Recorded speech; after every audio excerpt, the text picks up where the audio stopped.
I've already expressed how I felt about the Digital Circus finale, and since I'm a storyteller, I feel I could do way much better than what we got originally. So let's do it. Let's rewrite the finale, folks. Alright, here's how it's gonna start. The finale will start like how it originally started off. You know, how the episode started off. People trying to process things after Kang's dead, quote unquote. But we'll get into that later. Um, then after like Jack says, "Oh, never mind" to Pomni and just walks off, we don't cut to Pomni's voiceover. We cut to Pomni walking down the hallway of all the different rooms, and she tries to goes to Jack's room to see if he's okay, but he's not in his room. And then we hear crying, but it's coming from Ribbit's room, right? And we from the door, Pomni's listening from the door, and she hears Jax saying, "I'm sorry, I'm sorry, I'm sorry," but he's saying it while crying, saying things like, "I shouldn't have treated you like that.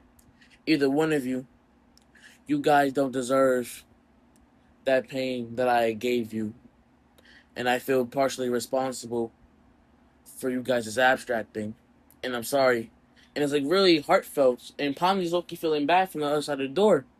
And then Jack says, "I can feel myself abstracting. I can feel it already happening." Then Pomni gets all shocked. She opens the door, and then before we can see like the process of Jack's abstracting, and he's holding a picture of Kaufmo and Ribbit and himself having drinks, and he looks at Pomni like he's crying, and he's like, "What did you expect? You saw this coming, didn't you?" But the way he like looks at Palmy, it looks like he's directly looking at the camera. And the reason why I wanted to hint at this because it's kind of like because a lot of people theorized that Jax was gonna abstract in the finale anyway.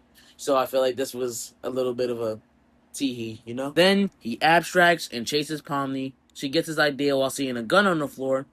So she does what she does in the original, shoots the lights out, but no flashbang, and the story continues as normal, revealing Jax's backstory, his relationship with Ribbit and Cosmo, etc. In that whole like bar scene, and like that whole scene with all the different Jaxes and stuff.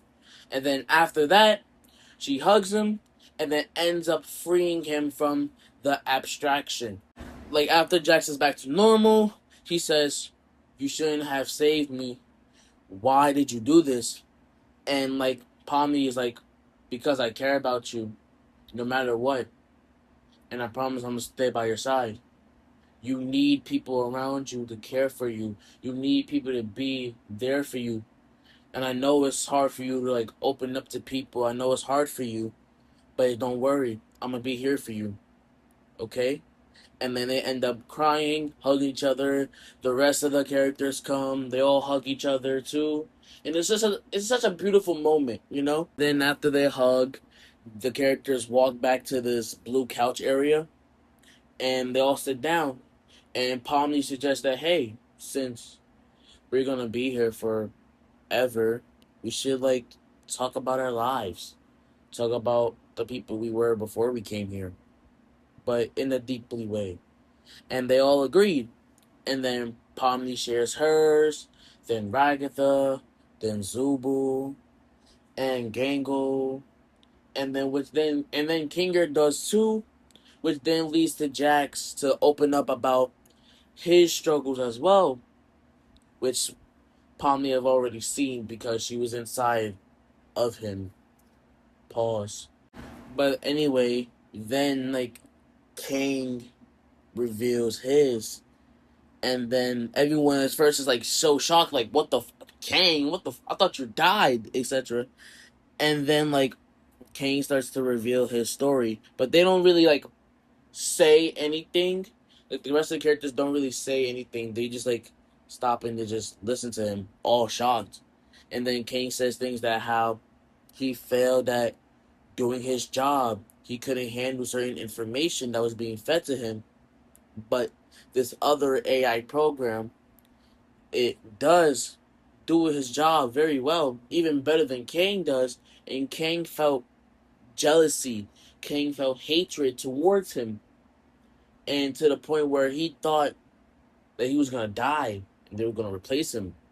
So Kang absorbed the other AI into himself, which caused so many problems. That eventually led to the creation of the circus and him finding some like files with these names on it, and he opened them. And the more files that showed up, the more he just kept opening them, which then led to like the characters being like created or like being shown. I feel like this really shows the deepness of the characters and their lives. And then Kang apologizes, saying, "I'm sorry for causing you guys so much pain. I'm sorry for causing you guys so much trouble. This was never my intention, and I wish I would have understood earlier." And then like Zub was asking, "How did you even how are you still alive?" And then Kang explains it. But then we cut to what we saw in the original where Kang was in the void and all that other stuff, right? And then Kang says, "Can you ever forgive me?" And then that's when Zuba says, "You really put us through hell. It's gonna be hell. It's gonna be like a while before we can trust you, you know? Like how she said it in the original." And Kang understands. And then after that, it's pretty much like how it was in the original series. All the characters seeing at the projector, seeing what their new lives are, like what happened after. And then after that scenario, Kane says, "Oh, I'ma leave all the worlds open." Literally how he was in the original series, but it doesn't cut to a mural to the mural. It cuts to moments where people are rebuilding the circus, adding more lands and stuff, and Kane going down there in the cellar where all the abstracted are and literally fixing them. And the reason why he's able to do this is because the abstractions, quote unquote, is just program errors due to Kane being faulty. Because Kane is faulty, now the whole circus is also experiencing these faultiness. You feel me? And the only reason why Pomni was able to free Jax from his abstraction without Kane was because she was able to go into, because it's a brain scan, so going into their brain and trying to reason with them, trying to get their brain on track rather than Kane just fixing it. So there's two ways to fix an abstraction, and I feel like having that makes it so much better. Then fast forward after that, all the characters are there.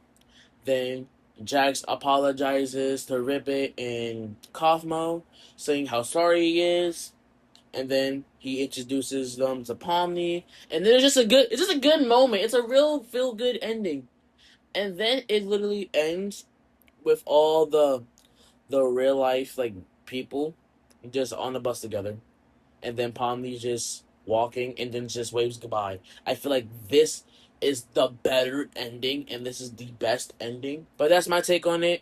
I hope you enjoy, and yeah.